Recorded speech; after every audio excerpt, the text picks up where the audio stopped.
Көп балдар сүйлөбөгөн балдар келет. Анан ата эненин биринчи эле запросу балам сүйлөп кетсин дейт да. Анан алар ойлойт, баласы сүйлөп кетсе эле укмуштай проблема баары чечилет депчи. Салам достор, мына ошентип биз кайрадан сиздер менен эки дарыгер аудио подкаст назарыңыздарда. Менин кесиптешим Эрмек, сиздер менен мен Бегимай жана биздин бүгүнкү коногубуз Колго Кол уюмунун психологу Умурхан. Саламатсызбы, кош келипсиз. Саламатсыздарбы? Саламатсызбы? Бир аз өзүңүздү тааныштырып кетсеңиз, кайсы мезгилден бери иштеп жатасыз бул коомдо? Башка жерде иштейсизби же болбосо бир гана ушул коомдо иштейсизби? Саламатсыздарбы дагы бир жолу. Биринчиден чоң ыраазычылык, атайын көңүл бөлүп, эфирден да убакыт бөлүп чакырганыңыздар үчүн. Бул биз үчүн чоң жетишкендик десем болот, анткени ушу коомдун көңүлүн буралы, өзүбүздүн көйгөйлөрдү биз жалгыз чече албайт экенбиз. Коом ичинде адам болуп жашагандан кийин башка адамдардын жардамына биз муктажбыз. Ошону сиздер аркылуу, ушу медиа аркылуу биз элге жеткирип жатабыз. Ошондуктан сиздердин ишиңиздерге чоң рахмат. Рука в руке деп биз колдогу кол же колго кол деп которуп жатабыз. Бул уюмга мен 2013-жылы келдим. Негизи 2012 жылы негизделген 3 ата эне биригип азыр мага чейин рука в руке деген жөнүндө түшүнүктүү беришсе керек. Мен бирок дагы бир жолу кайталап кетким келген нерсе, рука в руке деп эмне үчүн аталды? Анткени бул деген мен үчүн чоң мындай кызыктуу нерсе. Мисалы үчүн кичинекей бала ручка кармай албаса, биз анын колун кармап, ручка карматып жаздырабыз. Мисалы үчүн мен кичинекейимде мага мугалим ошентип үйрөткөн. Анан мен бул балдар менен иштегенде ушул нерсени байкадым. Ал балага монтип жаз, тигинтип жаса дегендин ордуна анын колун кармап ошол нерсени 2-3 жолу жасатып койсок, бала өздөштүрүп кетет. Бул ошондо биздин уюмдун атында биздин чоң стратегиябыз жатат десем болот да. Кантип биздин балдарга үйрөтсө болот, жардам берсе болот. Биринчи эле нерсе ушудан башталат. Канча жылдан бери иштеп жатасыз? Акыркы 6 жылдан бери балдар менен мындай такай иштеп жатам. Негизи 13-жылы келгенмин. Демек, ушул гана жерде жумушуңуз сиздин? Мен бул жерде мындай негизги жумушум деп деле айта албайм. Меники көбүрөөк волонтерский жумуш. Түшүнүктүү. Айтып бериңизчи, сиздин функцияңыз ал жерде кандай? Биринчи мен келген себебим бул менин баламды да өзүнүн ушундай өзгөчө бала болуп төрөлүп, анан өзүм бала менен иштеп жүрүп, эч кандай жерден жыйынтык таппагандыктан бул жака келип, бул жактан мен бат эле жыйынтык көрдүм. Азыр Кудайга шүгүр, балам жакшы өнүгүп калды. Эми бул эми 100% жакшы адам, антип сүйлөсүп болбойт. 100% нормотипичный болуп кетет деп айта албайм. Жана ушунча жыл иштеп мен көп нерсени көрдүм. Анан мен өзүмдүн мамилемди өзгөрттүм. Мага чоң эле жардам биринчи болду. Мен өзүмдүн мамилемди балама өзгөрттүм. Ошондон кийин анан мен дагы ушундай балдар менен иштегим келип, андан ары үйрөнө баштадым. Бизде эң негизги аба терапия деп коет. Ошол методика менен иштейбиз. Ошол методика боюнча атайын курстарды бүтүп, үйрөнүп, ошол менен азыр балдарга жардам берип келе жатам. Демек, сиз ушул ата энелерди менимче абдан жакшы түшүнсөңүз керек. Себеби дегенде сиз дагы айтып атпайсызбы, сиздин дагы балаңыз бар, өзгөчө. Демек, аларга болгон сиздин жардамыңыз да өзгөчө болсо керек дейм да. Мындай жүрөктөн чыккан, анан жакшы түшүнгөн жардам болуш керек да. Албетте, мен бала менен иштегенден мурун биринчи мен ата эне менен сүйлөшкүм келет. Анткени ата эне ал баласын өзү түшүнүп, кабыл алып, жана ошонун бүт жагына даяр болбогонго чейин психологдор жана биздин тераписттер жасаган иш текке кетет. Ошого биз эң биринчи ата эне менен иштейбиз. Бизде центрге жаңы келген ата энелер жанагы биз айткан семья и ребенок деген программадан өтөт. Ошол программада 3 ай бою ата эне менен иштеп, аба терапия деген эмне, аутизм деген эмне, кандай мамиле керек, бала эмне үчүн поведениясы мындай болуп жатат деп ошондой функцияларын үйрөтөбүз. демек сиз ата эне менен дагы иштешет экенсиз, бала менен дагы иштешет. ооба, ата эне менен да иштейм, бала менен да иштейм. Биз буга чейинки эпизоддо ата эне менен дагы маектешкен болчубуз.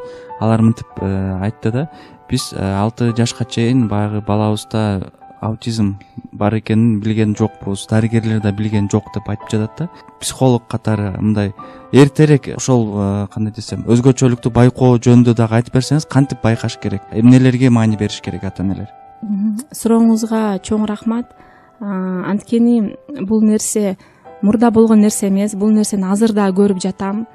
Менин эң эле чоң суранычым ошо биздин дарыгерлерге, педиатрларга эмне үчүн, анткени 1 ай болот, 2 ай болгондо ар бир эне баласын таразага алып барат, боюн ченетет. Алып барганда педиатрда чоң мүмкүнчүлүк бар. Ата энеге туура суроо берип, жана ошонун жообунун негизинде кеңеш берип. Тилекке каршы бизде ушунчалык балдар көп, жана дарыгерлердин убактысы чектелүү болгондуктан дарыгер таразага тартат, боюн ченейт дагы, мурду аккан жокпу, жөтөлгөн жокпу, все нормально деп, ошо менен бизде бүтүп калат прием. Ошонун арасында мисалы үчүн бирге чыгып калган баланы силер ар кандай предметти ары бери кылганда балаңар карайбы? Силер балаңарга сүйлөгөндө күлүп жооп береби? Кичинекей бала да күлүп, кол буттар мынтип кыймылдаш керек. Бул деген уже общение башталат, реакция башталат. Ошол барбы? 1,5 жашар балага эгерде бирдемке кааласа указательный жестти көрсөтүп сурай алабы? Атынан чакырганда келеби деген эле 5-6 суроо бар эң негизги. Ошо суроолорду берип билсек болот. Жанагы зона риска деп коебуз, группа рискага киреби? Эгерде группа рискага кирсе, ата энени коркутпастан эле возможно силер барып бир сыйра дагы башка жактан специалисттерге көрүнгүлө деп ата энени баласы 1 жашында, 1,5 жашында аябай жакшы направлять этсе, биз канчалык балдардын жашоосун өзгөртмөкпүз. Ошол нерсени мен азыр күндөн күнгө көрүп келип жатам, аябай кайгырам. 1,5 жаштагы баланы көрүп калып эле айтам, силер бардыңарбы дарыгерге, көрүндүңөрбү, эмне деди десем, баары жакшы деди деп жооп беришет. Албетте дарыгер айткандан кийин мен бул жакта туруп эчтеке деп айта албайм. Мен ошону суранат элем, биринчи дарыгерлер айтып берсе. Себеби чындыгында эле ошондой да, визуально эле эмнеси бар жок, температурасы барбы жокпу деп эле карап коет, болду. Реакциясы, көздөрү жылтырап турабы, жооп берип турабы сага, демек мындай внимание, привлекаемое внимание. Ооба, ошондо жанагы ошондойлорду карашпайт го дейм менимче. Для галочки эле болуп калып атат. Ага дагы эми врачтарды деле бир чети түшүнөм. Мен өзүм барып жана приемдо отурганда коридордо там 10-15 киши отурат. Азыр эми кээ бирки поликлиникаларда запись болуп калды, Кудайга шүгүр, баягындай ызычы укпай калдым. Бирок ошондо деле сыртта ызылдамай, бул жакта балдар келгенде кыйкырмай, анан врачка, грубо говоря, не до этого болуп калат. Мен эми билбейм кандай, может быть, бул жакта бир структура эмес, 2-3 структура биригип, бир ушундай мындай алгоритм берсе дейм да. Мисалы үчүн пандемия чыкканда бизде укмуштай алгоритмдер чыкты. Ушул сыяктуу эле алдын ала жана группа рискага бала киреби, кирбейби деген сыяктуу эле мындай дагы бир брошюра берилип, ар бир баланы ошодон өткөрсө, 1 жаш, 1,5 жашында.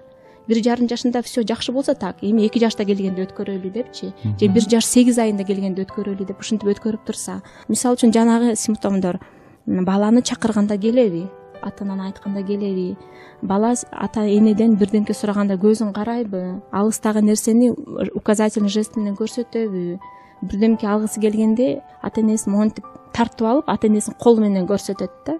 Буну кран деп коебуз, кран сыяктуу кылып ата энесин колдонот. Ошондой нерсеси жокпу?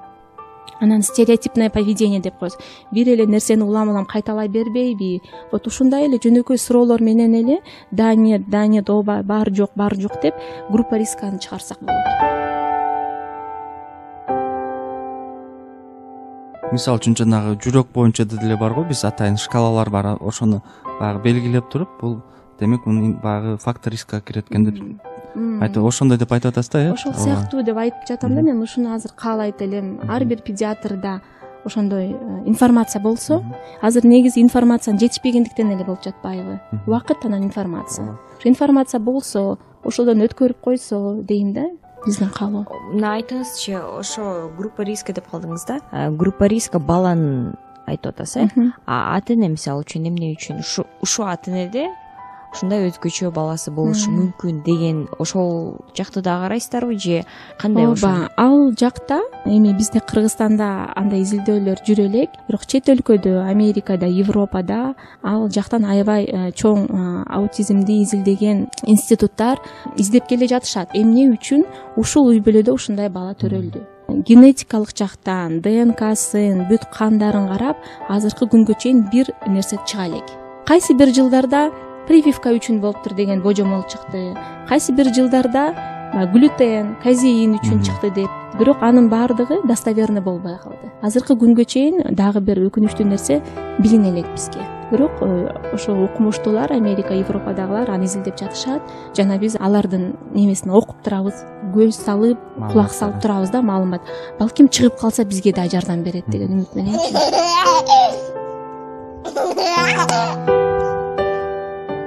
Дарыгерлердин кароосу боюнча баягы жаштыгында айтып кеттиңиз да, педиатр, мисалы үчүн невролог. Ошондо мен мындай суроо пайда болуп атат да, консилиумдун ичине психологдун дагы кеңеши керекпи, керек эмес? Себеби мен өзүм тажрыйбам боюнча балабыз бар, неврологко көрсөттүк, мисалы үчүн педиатр, бирок мисалы үчүн психолог жөнүндө ойлонгон эмес экенбиз да. Ошол керекпи же керек эмеспи? Эгерде жанагындай галочкаларга, мисалы үчүн группа рискага кирсе, анда уже ошо аутизм боюнча иштеген психологко, башка специалистке жиберсе абдан жакшы болот. Анткени педиатр ал биринчи эле мындай ступень болот да, биринчи эле көрүп берет, группа риска бар. И ал жакта ошондой балдарды көрүп жүргөн, үй бүлөлөр менен иштеген атайын специалист кабыл алса абдан жакшы болот. Ошондой психологдор биздин Кыргызстанда барбы жана кайсыл жерлерде? Себеби балким ошондой издеген ата энелер бар, бирок кайсыл жерге барышты билишпейт да. Айтып кетсеңиз. Бизде мына акыркы жылдары ошо рука в рукенин демилгеси менен жаңы окуп жүргөн студенттерге барып, аларды чакырып, кызыктырып, бизге келип иштегиле, аба терапияны үйрөнгүлө, үйрөтөбүз деп азыркы жылдары өзүбүз ошондой кадрларды чыгарып атабыз десек болот. Мен деле ошентип чыктым бул жактанчы. Ушул сыяктуу эле башкаларды чыгарып жатабыз. Ошондо эгерде специалисттин кеңеши десе, бизде рука в рукеде диагностика жүрүп жатат. Келип бияктан диагностика өтсө болот. Биз Бегимай кесиптешим экөөбүз ошол жөнүндө буга чейин сүйлөшкөнбүз. Мамлекет ушундай специалисттерди чыгарыш үчүн балким бюджеттик месталарды берсе, балким ошентип кызыгып бармак деп ойлоп атабыз да. Кадрлар да аз болуп атат да. Азыр эми биринчиден аутизм боюнча азыркы жашоого туура келген маалымат жана азыркы биздин жашоого туура келген методикалар эң негизги биринчи окуу жайга кириш керек программасына. Окуу жайдын программасына кириш керек. Ал киргенден кийин ал жакка ошол жөнүндө бере турган мугалим да даяр болуш керек. Ошондо биз азыркы биздин балдар менен иштеп жаткан жаштарга кандай бир мотивация беришибиз керек. Изилдөө жүргүзгүлө, үйрөнгүлө, кийин барып башкаларга үйрөткүлө деп биз мотивация беришибиз керек. Аны албетте биз мамлекеттин жардамысыз жасай албайбыз. Албетте ошол эле психологдор бар, мисалы үчүн БГУ же болбосо башка университеттер бизде бар да. Анан кийин менимче аутизм деген атайын ошо тажрыйбалуу мугалими болсо, анан кийин ошолор үйрөтө алса керек да. Ооба. Ошо диагноз коюлду баласына, мисалы үчүн. Ар кимдин реакциясы ар кандай болот. Эненин реакциясы ар дайым бала жака болот. Эркектин реакциясы кичине ар кандай болот да. Балким ал жок деп мындай кабыл албай, жаңылыкты кабыл албастан анан кийин жок, мен ажырашамын деген учурлар сиздин тажрыйбаңыз боюнча айтсаңыз болду беле? Кошумчалап кетейин ошол жерде.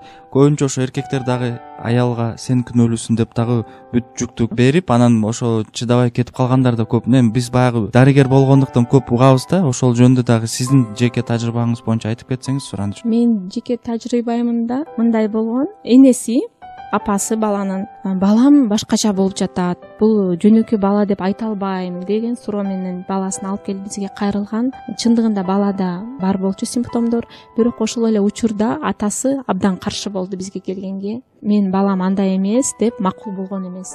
Ошондо көп эмнегедир эне кабыл алса, атасы кабыл албай калат. Ошондой учурларда жана сиз айтып кеткендей ажырашууга чейин барды үй бүлө. Убакыт керек болду окшойт атасына. Энесине караганда атасына көбүрөөк убакыт керек болуп, бир нече айдан кийин атасы өзү баласын алып келип бизден угуп башка балдарды көрүп бала менен иштей баштады. Ошентип ал үй бүлө кыйынчылыктан чыгып кетти. Бул эми мындай жакшы мисал десем болот. Анын арасында албетте ажырашуулар болгон үй бүлөлөр да бар. Мындай караганда эркек качып кеткен сыяктуу көрүнөт. Бала энесине, апасына баланы калтырып, кааласаң өзүң чоңойтуп ал деп. Андай учурлар деле болот. Бирок анын түпкүрүн изилдеп келгенде азыр чыгып атат. Азыр мен түшүнүп жатам. Бул жакта баланын күнөөсү деле болгон эмес. Бул жакта жеке эки адам балага чейин эле ичиндеги келишпестиктер болгон. Баланын диагнозу күчөтүп жиберген. Сиздер баягы балдар менен иштеп атпайсызбы көбүнчө? Мындай учурлар да болобу? Сиз ошо ата-энелер менен кошо бирге иштеген учурлар. Себеби ата-энелерге дагы психологиялык кеңеш көп учурларда керек болот деп ойлойм да. Негизи идеалдуу да мындай сүрөт, картина десем, мисалы үчүн группа риска деп балага айтышты. Ал атайын специалистке барып диагностика өттү, чынында бар болуп калды. Ошо ата-эне жакшы психологтон кеңеш алып, консультацияга келип турушса экөө дейли. Анткени эң биринчи андай маалыматты алганда ар бир адамда отрицание болот. Андай болушу мүмкүн эмес деген. Андан кийин эмне үчүн мен деген суроо болот. Ушунча көп эл жашайт, менин шаарымда эмне үчүн, менин үй бүлөмдө ушундай болуп калды деп. Ошентип баягы өзүнө болгон самокопаниясы башталып, баласы биякта эле калып калат. Ошентип тияка убакыт көп кетирбей, анан ошол учурда эркек аял көп урушат. Ошол учурда психологко барып, психологдун кеңешин алып, өздөрүн саморегуляция деп коебуз. Ошондой нерселерди үйрөнсө, үй бүлөгө жакшы болот.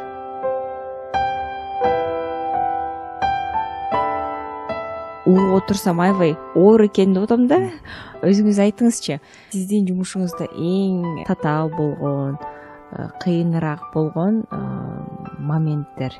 Биринчиден ата-эне менен сүйлөшкөндө кыйын учурлар болот. Мисалы үчүн ар бир ата-эне баланы ыйлаганын каалабайт дагы, эпте ушул ыйлабаса экен деп каалаган нерсесин берет. Мисалы үчүн бир бала жерге жатып алып ыйлайт, ал үчүн ата-эне ага телефон берет.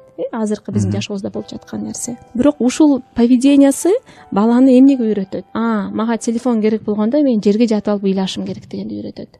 Экинчи күнү сразу бербей калса, бала барып башын бир жерге койгулайт. Башка үйүндөгү бирдемкени жасай баштайт. Туура эмес мындай поведение. Ата-эне ага да көнүп кетет. Ошентип ата-эне өзү подкреплять этет. Анан биз айтабыз, келгиле, ушу менен иштейли. Ыйлаганда силер телефон бербегиле. Андан көрө ыйлабай отурган учурда бергиле десек, көп ата-эне башында түшүнбөй калат дагы, чыдашпайт. Эми ыйлап жатса кантип бербей коем дейт. Ошондой учурларда биз түшүндүргөнгө убакыт көбүрөөк кетип калат. Дагы бир учур болот. Кээ бирки балдар, негизи эле бизге көп балдар сүйлөбөгөн балдар келет. Анан ата-эненин биринчи эле запросу балам сүйлөп кетсин дейт да. Анан алар ойлойт, баласы сүйлөп кетсе эле укмуштай проблема баары чечилет депчи. Сүйлөткөнгө биз сразу эле сөз коюп бере албайбыз да, баланын мүмкүнчүлүгүнө карайбыз. Азыртан ар бир бала, ар бир адам бирдемке сурап алганга укугу бар. Ошого сураганды үйрөтөлү, просьбаны үйрөтөлү. Просьбаны кандай жол менен үйрөтөбүз? Карточка менен үйрөтөбүз, жест менен үйрөтөбүз дегенде да кээ бирки ата-энелер каршы болушат аябай. Сөз менен үйрөткөндү каалайм дейт. Балада бир дагы таңга жок, мисалы үчүнчү. Ушундай учурларда мага мисалы үчүн аябай көп убакыт талап болот ата-энеге түшүндүрүш.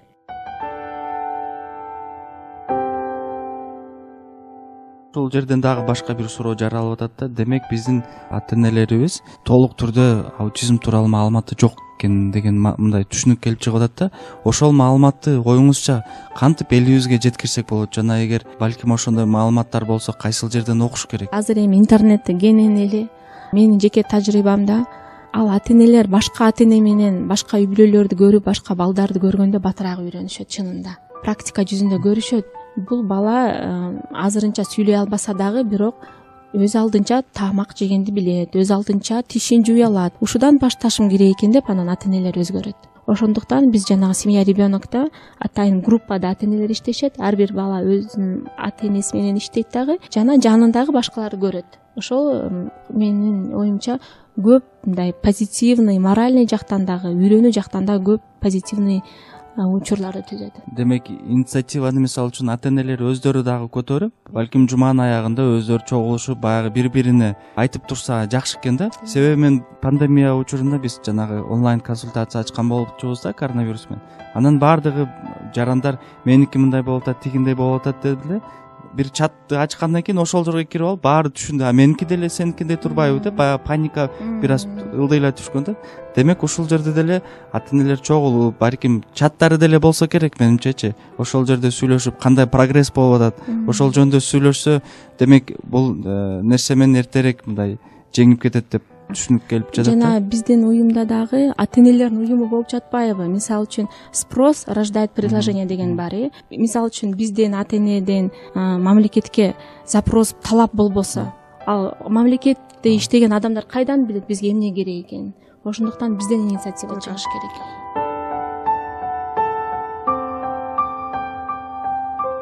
Бир жолу биз Беловодскийге барып, ошол тууралуу кичине тема козголуп кетти. Анан көпчүлүк ата энелер ошол проблеманы айткандан коркушат экен да, эмнегедир билбейм. Баягы мамлекет бир нерсе кылып кое тургандайчы. Менимче сиз айткандай, биз ал проблеманы сыртка чыгарбасак, мамлекет билбейт. Анан эмне жардам беришин дагы толук түрдө түшүнбөйт да.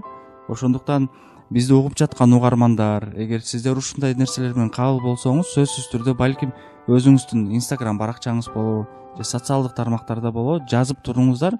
Себеби ошондон кийин гана биз билебиз. Мисалы үчүн бул подкастты деле бизге баягы мээрим чыгып жаздыралы деп сунуш бергенде биз дароо эле макул болдук. Анан ошол сүйлөшүп жатып канчалык бул көйгөйлүү экенин дагы эми түшүнүп жатабыз да. Буга чейин биз билчүбүз, ооба, өзгөчө балдар, бирок канчалык бул маселе терең экенин биз түшүнгөн эмеспиз да. Ошондуктан менимче ушинтип маалымат берип турсак туура болот деп ойлойм.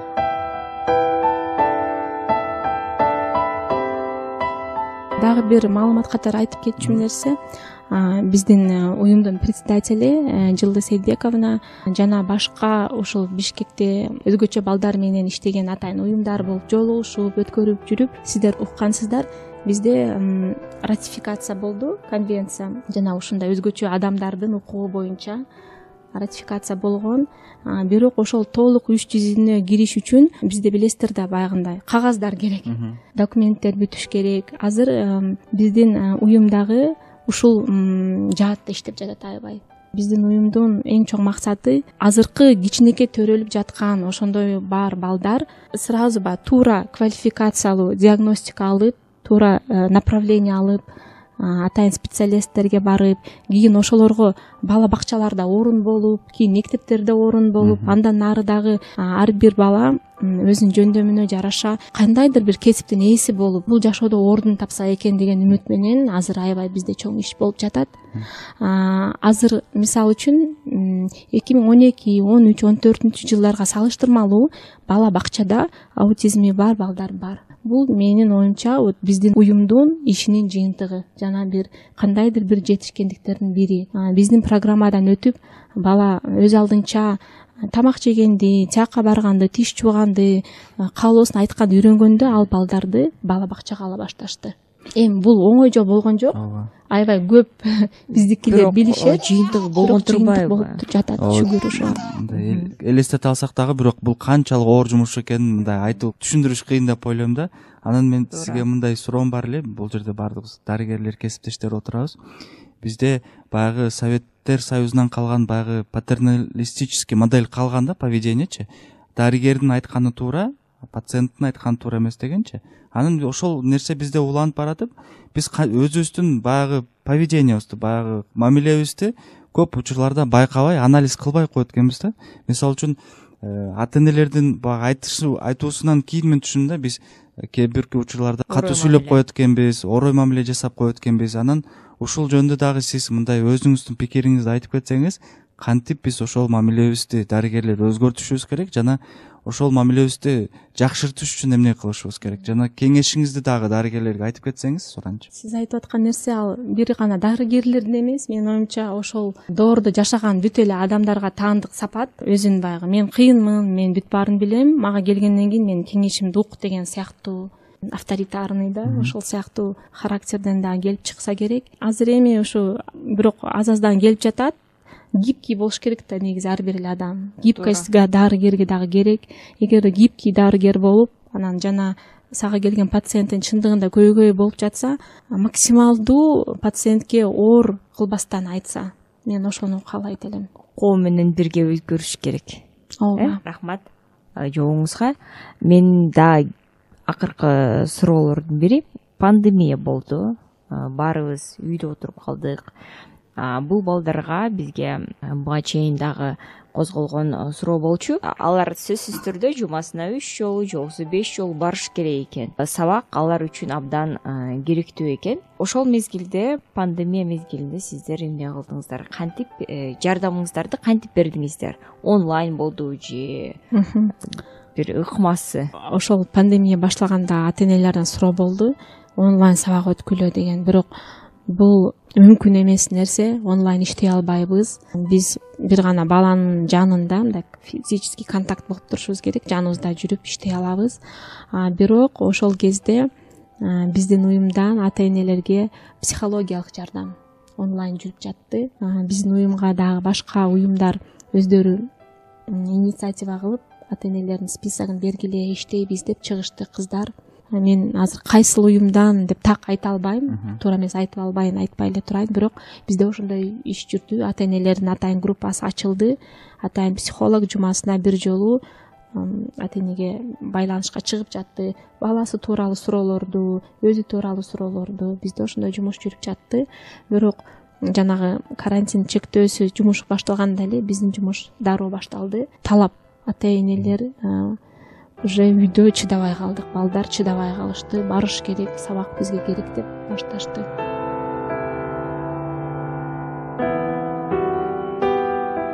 Азыркы учурда биз угуп жаткан угармандарга сиздин ата-энелерге болгон кеңешиңиз ушул өзгөчө балдар менен эми эле баягы күрөшүп жаткан, балким же эми эле уккан болсо, кандай кеңештериңизди берип кетет элеңиз?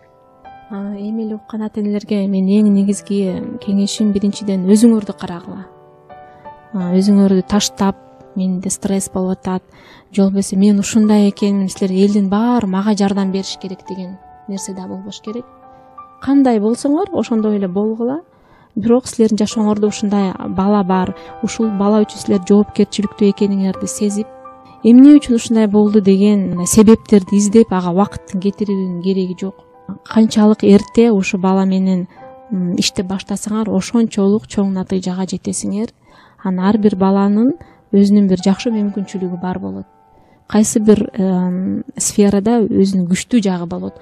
Ошо жагын жакшыралап байкап, ошо эң негизги баланы жакшы көрүп, мээрим төгүп, башка балдарды кандай мээрим төксөңөр, ошондой эле мээрим төгүп, көңүл буруп чоңойто бергиле демекчимин. Өзүңөр таштабагыла.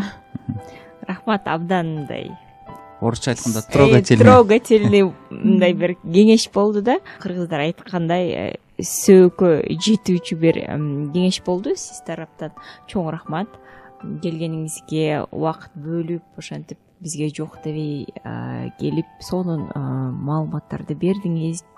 Керектүү бир кеңештерди бердиңиз. Менимче биздин угуучуларыбызга абдан кызык болду.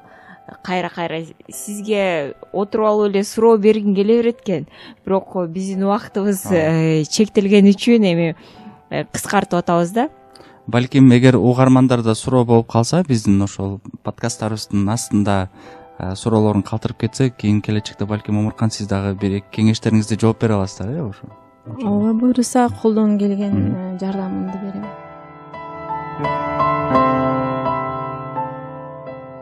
Урматтуу угуучулар, эгер сиздердин суроолоруңуздар болсо, берсеңиздер болот. Биз сиздердин сурооңуздарды Омурканга узатабыз.